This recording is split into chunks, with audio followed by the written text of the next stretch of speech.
नमस्कार, मैं हूं आशुतोष और आप देख रहे हैं सत्य हिंदी के विशेष कार्यक्रम श्रवणगढ़ की खरी खरी में आपका स्वागत है।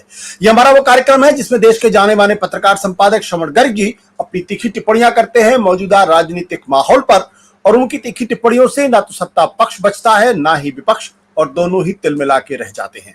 आज फिर हम मुखातिब होंगे श्रवणगढ़ जी की तरफ और उनसे जानने की कोशिश करेंगे कि क्या वाकई में चुनाव आने के बाद देश के प्रधानमंत्री नरेंद्र मोदी और उनकी सरकार कमजोर हो गई है, या ये कहें कि प्रधानमंत्री नरेंद्र मोदी जिन्होंने 10 साल तक इस देश पर एक छत्र राज किया, जो चाहा वो किया, तमाम संस्थान उनके सामने पूरी तरीके से नतमस्तक हो गए थे, सरकारें उनकी अपनी सरकारें उनके इशारे पर चलती थी।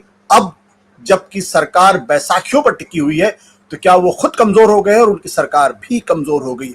अगर दो सिर्फ वाकये उठाएं, एक वाकया जो है वो उत्तराखंड की धामी सरकार का है। सुप्रीम कोर्ट में उनके फैसले को न केवल बदल दिया गया, बल्कि साथ साथ ये भी कह सकते हैं कि उनको जम के डांट भी पड़ी, यहां तक कहा गया कि आप राजा की तरीके से बिहेव नहीं कर सकते।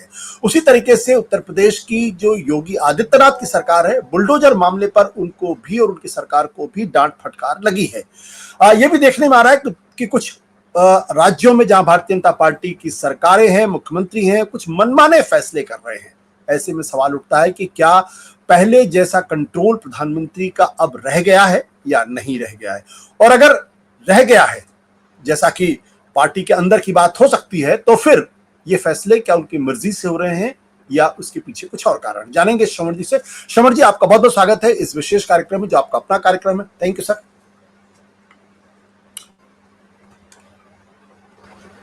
जी, मैं जो बात कहना चाहता हूँ वो थोड़ी सी एक अलग किस्म की बात है जी, और ये बात जो हमने कल बात की थी उसी को एक्सटेंशन भी मान सकते हैं आप। जैसे आप जहाँ रहते हैं नोएडा में, उसमें बहुत सारे सेक्टर्स हैं ना, तो इसको एक नोएडा का एक और सेक्टर मान लीजिए। ठीक है सर। सुप्रीम कोर्ट ने हाल के दिनों में कुछ फैसले सुनाए हैं और ये मैं केंद्र की मतलब केंद्र की एजेंसियों के फैसलों के खिलाफ फैसलों की बात नहीं कर रहा हूँ, ईडी वगैरह, शराब नीति में। I am very specific about the states और राज्यों को हाथ में रखकर, सामने रखकर फैसले सुनाए हैं।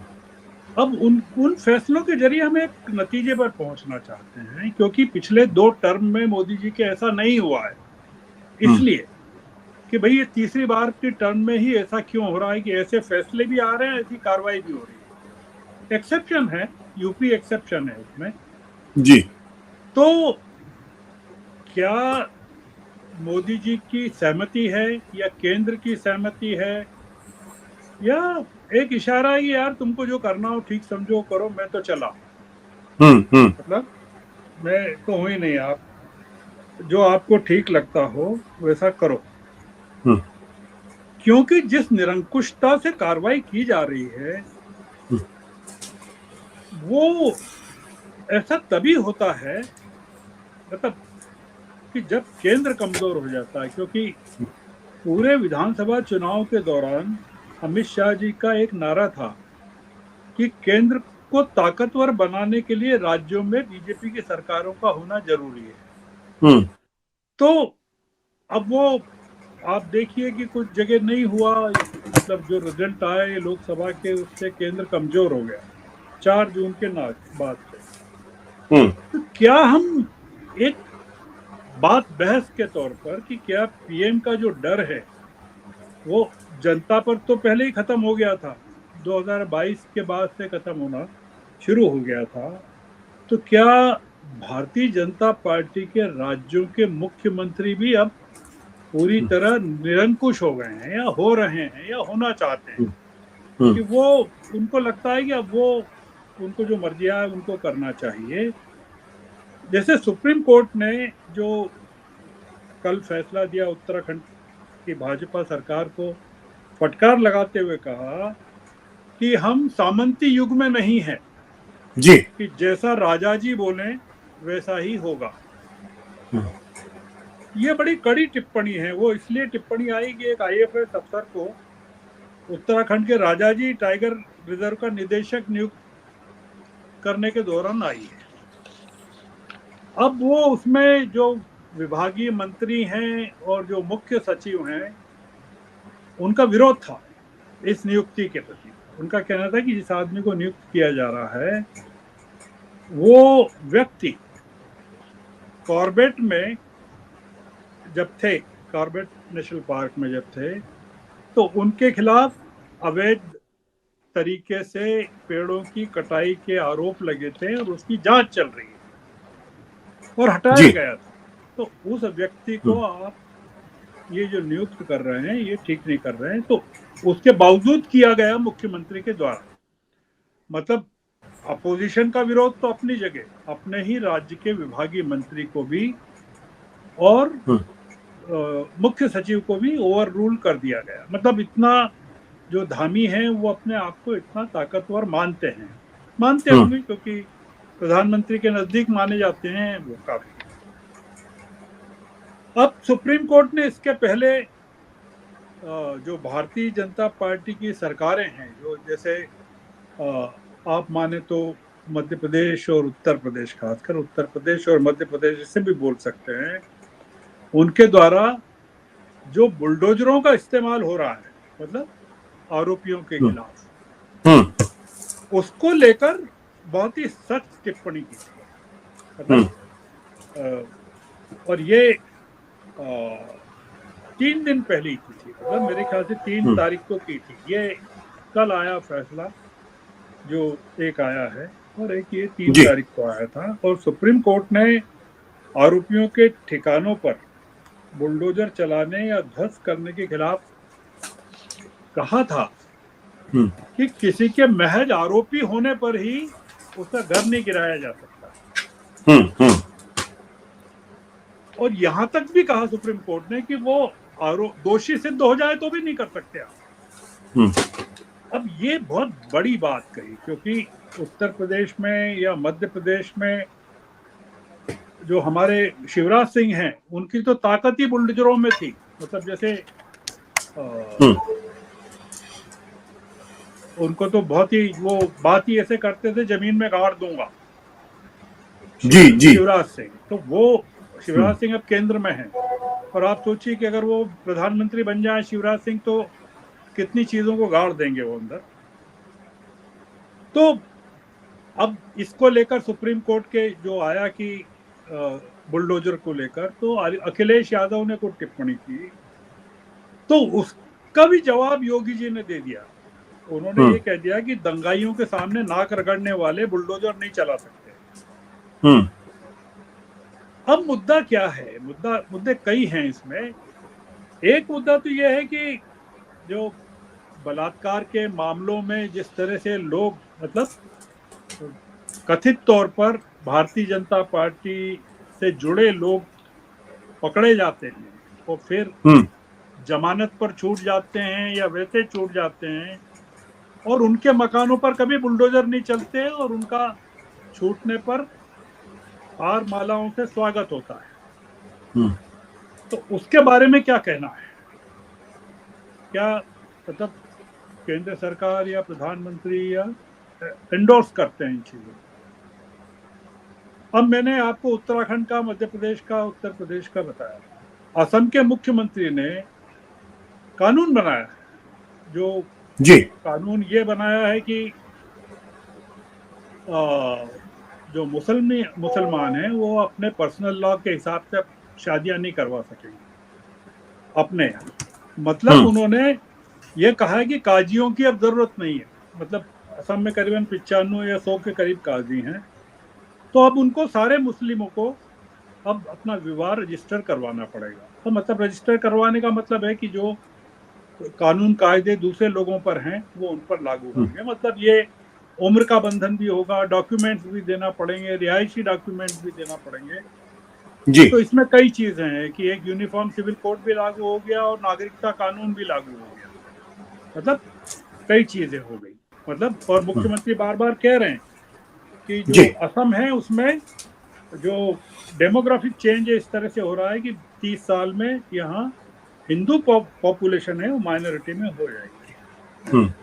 जैसा मैंने कहा, मैं इसमें जिक्र नहीं करना चाहता कि सुप्रीम कोर्ट ने अभी के कविता की रिहाई के मामले में ईडी की या गिरफ्तारियों को लेकर क्या कहा। मैं इसमें आना चाहता हूं कि जी। भारतीय जनता पार्टी राज्यों के जो मुख्यमंत्री जो कर रहे हैं, हम्म, और वो क्या इतने स्वच्छंद हो गए हैं कि वो कुछ भी करने को आजाद हैं। हम्म, और जैसा मैंने कहा कि इस बात की संभावना से सहमत नहीं हुआ जा सकता कि योगी जी और मोदी जी के जिस तरह के संबंध हैं, उसमें मोदी जी योगी जी जो कुछ भी करते होंगे या कहते होंगे, उसमें वो मोदी जी को कॉन्फिडेंस में लेते होंगे। हम्म, दूसरा ये कि एक और पॉइंट है, बड़ा पॉइंट ये है कि 4 तारीख को मतलब कल यूनिफॉर्म सिविल कोड के कानूनी स्वरूप पर विचार करने के लिए सरकार ने 23वें हम्म, लॉ कमीशन का गठन की सिफारिश की है। जी। आपने खबर देखी हो तो 23वां लॉ कमीशन, और वो यूनिफॉर्म सिविल कोड के बारे में बात करेगा। अब हम इस बात पर आना चाहते हैं कि उत्तराखंड की सरकार ने तो 7 फरवरी को uniform civil code bill pass भी कर दिया, और 13 मार्च को राष्ट्रपति ने मुर्मू जी ने उसको अपनी स्वीकृति भी प्रदान कर दी। और बिल में ये प्रोविजन है कि शेड्यूल्ड ट्राइब्स को छोड़कर सभी धर्मों के, जिसमें मतलब मुस्लिम संप्रदाय भी शामिल हैं, उनके विवाह, उनके उत्तराधिकार, उनके तलाक आदि के मामलों में हम्म, एक ही कानून का पालन होगा राज्य में। अब मुद्दा क्या है, आपने जो ये विधि आयोग स्थापित किया, इसका क्या औचित्य है जब आप देख रहे हैं कि असम में आपका एक मुख्यमंत्री हम्म, मुस्लिम पर्सनल लॉ को खत्म ही कर रहा है। वो कह रहा है कि मैरिज वगैरह का कोई अब काजी वाजी का कोई मतलब नहीं है। रोल नहीं है हमारे यहाँ। हम्म, उत्तराखंड की सरकार ने भी यूनिफॉर्म सिविल कोड लागू कर दिया। क्या कि हम जैसा चाहेंगे वैसा होगा। भाजपा की दूसरी सरकारों ने भी उत्तराखंड के जो बिल है उसको मंगवा लिया कि भाई क्या है बताइए, आपके हम भी लागू करना चाहते हैं।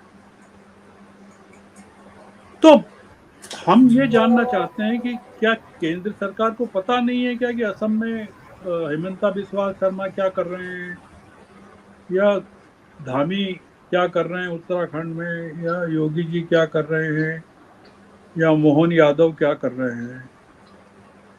और अगर उनके जानते बूझते ये विधि आयोग बना रहे हैं या कानून बना रहे हैं, तो उसका क्या औचित्य क्या है।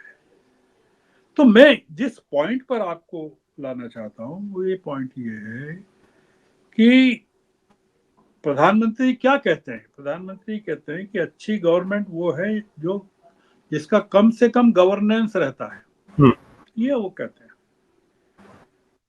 जो चल रहा है वो दिख रहा है, जी। उससे तो ये लगता है कि हम्म, राज्यों में, भाजपा के राज्यों में एक एडमिनिस्ट्रेटिव एनार्की है, हम्म, अराजकता, प्रशासकीय एनार्की है, और एक उस अनियंत्रित है। और प्रधानमंत्री जो है अनुपस्थित है, पूरे परिदृश्य से अनुपस्थित है। मतलब उनका कोई यस भी नहीं है, कोई नो भी नहीं है। मतलब ये कि वो दुखेशु हम्म, दिग्भ्रमणा सुखेशु विगत स्पृहा, मतलब वो वीतरागी हम्म, हो गए हैं। और वो जो उनका चित्र छपा है आज सिंगापुर से, उसमें तो वो ढोल बजा रहे हैं वहां पर। हम्म, इसका मतलब है कि भाई आपको जो करना हो करो, मैं तो अपने आप में बहुत प्रसन्न हूँ। हम्म, ये जो स्थिति है देश में, जो किसी भी विपक्षी राज्य में नहीं है। अगर आपने सुना हो कि केरल में कोई कानून बन गया हो या कर्नाटक में बन गया हो, जहाँ विपक्षी सरकारें हैं। बंगाल में एक कानून बना है, वो ये बलात्कार के मामले में बना है, सजा का मामला है। हम्म, वो जो इतना ज्यादा आपने उसको पुश टू द वॉल कर दिया कि उन्होंने वो कर दिया। बाकी राज्य पूरे फेडरल सिस्टम को फॉलो कर रहे हैं, जितने राज्य हैं। हम्म, अब ये जो भाजपा के जो राज्य हैं, वो संघीय ढांचे को फॉलो नहीं कर रहे हैं, संघीय ढांचे को कर रहे हैं, हम्म, मतलब हम्म, संघ हम्म, के, आरएसएस के। हम्म, फेडरल स्ट्रक्चर तो फॉलो नहीं कर रहे। तो वो ये कह रहे हैं कि भैया, तो वो हम क्या माने कि ये जो चल रहा है इसमें भाजपा के आला कमान की स्वीकृति नहीं है, पर आरएसएस के आला कमान की स्वीकृति है कि भाई आप करो, हम देख लेंगे। अगर आप देखें तो मणिपुर से लगाकर असम, उत्तराखंड, यूपी, मध्य प्रदेश, छत्तीसगढ़, हरियाणा में आपने देखा किस तरह से वो अल्पसंख्यकों के प्रति जो चल रहा है पूरा का पूरा मामला, वो गोली मार दी उसको, एक बच्चे को। जी जी जी। या हिमाचल में जब अब सुन रहे हैं हिंदू मुस्लिम चल रहा है। मैं ये जानना चाहता हूँ, और गुजरात इसमें शामिल कर, क्या ये जो चल रहा है ये चिंता का विषय है आशुतोष जी? और ये गहरी चिंता का विषय इसलिए है कि अगर प्रधानमंत्री कमान में नहीं होंगे, हम ऐसा नहीं मानते कि नहीं है, हम ये मानते हैं कि कमान में हैं, तो उनके होते हुए या उनके उपस्थिति में ये तमाम चीजें नहीं होना इसलिए चाहिए कि उनके पिछले 2 कार्यकालों में हमने ऐसा कुछ होते हुए देखा नहीं है। और हम इसको जो चल रहा है उसको इस बात से जोड़कर नहीं देखना चाहते हैं कि केंद्र कमजोर हो गया है, इसलिए ये ऐसा हो रहा है। और ये एक स्थापित सत्य है कि जब जब केंद्र कमजोर होता है तब तक राज्यों में जो क्षत्रप हैं या सूबेदार हैं वो ताकतवर हो जाते हैं। हमको, हमारी जो आपकी ऑडियंस है या जनता है जो देखते हैं, उनको इन चीजों पर नजर डालना चाहिए कि सुप्रीम कोर्ट ये क्या कह रहा है, उत्तराखंड के बारे में क्या कह रहा है, या बुलडोजरों के बारे में क्या कह रहा है। और सुप्रीम कोर्ट के कहने पर केंद्र की तरफ से प्रतिक्रिया क्यों नहीं आ रही है कि वो इन चीजों को कानून बनाकर या रिप्रिमांड करके या करेक्ट करके कहे कि नहीं, ये जो सुप्रीम कोर्ट का फैसला है हम इसका स्वागत करते हैं और ये नहीं होना चाहिए।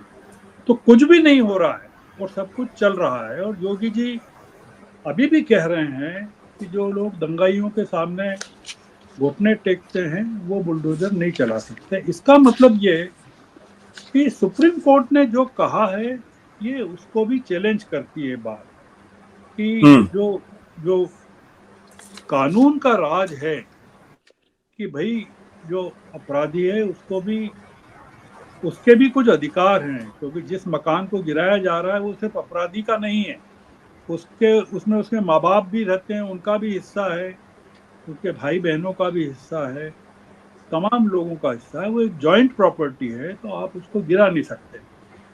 तो ये जो आज का विचार, तो हम बस यहीं समाप्त करते हैं, आपके दर्शकों के सोच के लिए एक नया पॉइंट। जी जी जी, बिल्कुल बिल्कुल। Thank you sir, thank you sir, thank you.